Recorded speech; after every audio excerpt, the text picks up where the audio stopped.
வெயில் காலத்தில் சருமத்தை ஜொலிக்க வைக்கும் வீட்டு பொருட்கள் என்னென்ன தெரியுமா? இந்த வருடம் வெயில் வழக்கத்திற்கு மாறாக பிப்ரவரி மாதமே தொடங்கிவிட்டது. அதுவும் வழக்கத்தை விட வெயில் சுட்டரிக்கும் என்று வானிலை ஆய்வு மையம் கூறுகிறது. வெயில் காலம் வந்தாலே பல ஆரோக்கிய பிரச்சனைகள் வருவது இயல்புதான். மேலும் இலவச இணைப்பாக சரும பிரச்சனைகளும் ஏற்படும். வெயில் காலத்தில் சருமத்தை பாதுகாப்பது என்பது மிகவும் சவாலான ஒன்றாகும். அதிக வெப்பம், வறண்ட காற்று, நீண்ட நேரம் வெளியில் இருப்பது போன்ற பிரச்சனைகள் சருமத்தில் மோசமான பாதிப்பை ஏற்படுத்தும். இது போன்ற சூழலில் சருமத்தை பாதுகாக்க அனைவராலும் பியூட்டி பார்லர் செல்ல முடியாது. எனவே அது போன்ற சூழலில் சில வீட்டு வைத்தியங்களை பின்பற்றுவது சருமத்தை பாதுகாக்கும். வெயில் காலம் வந்தாலே அனைவரின் வீட்டிலும் அவசியம் இருக்கும் ஒரு பழம் எலுமிச்சை. ஏனெனில் எலுமிச்சை நமது சருமத்திற்கு நாமே எதிர்பார்க்காத பல நன்மைகளை அளிக்கும். சருமத்தின் கருமையை நீக்கும். எலுமிச்சையை பல வழிகளில் பயன்படுத்தலாம். ஒரு எலுமிச்சையை வெட்டி சாறை தனியாக பிழிந்துவிட்டு தோலை சருமத்தின் மீது தேய்க்கவும். மேலும் ஒரு ஸ்பூன் கற்றாழை ஜெல்லை எலுமிச்சை சாறில் போட்டும் சருமத்தில் தடவலாம்.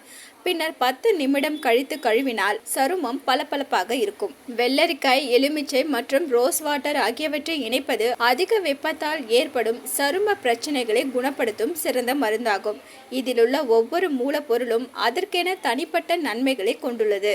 அரைத்த வெள்ளரிக்காய், எலுமிச்சை சாறு மற்றும் ரோஸ் வாட்டர் ஆகியவற்றை 1 ஸ்பூன் எடுத்து நன்கு கலந்து சருமம் முழுவதும் தேய்க்கவும். சிறப்பான பலன்களுக்கு இந்த செயல்முறையை தினமும் 2 முறை முயற்சிக்கவும்.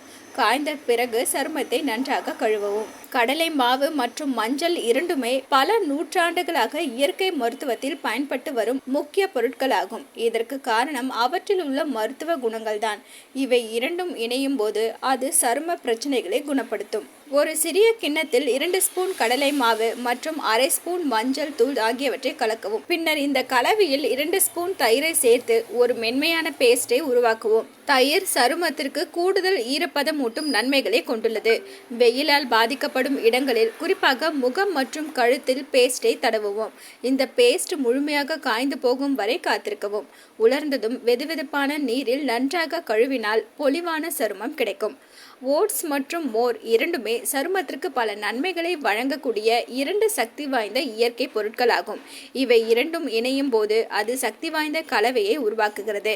ஒரு கிண்ணத்தில் ஓட்ஸ் மற்றும் மோர் ஆகியவற்றை ஒரே அளவில் எடுத்துக்கொண்டு ஒரு கெட்டியான பேஸ்டை உருவாக்கவும். வறட்சியான சருமம் உள்ளவர்களுக்கு இந்த பேஸ்ட் சிறப்பான தீர்வுகளை வழங்கும். இந்த பேஸ்டை தடவி மசாஜ் செய்யவும். ஓட்ஸ் சருமத்தை உரிக்கவும், மோர் இறந்த செல்களை அகற்றவும் சில நிமிடங்கள் தொடர்ந்து மசாஜ் செய்யவும்.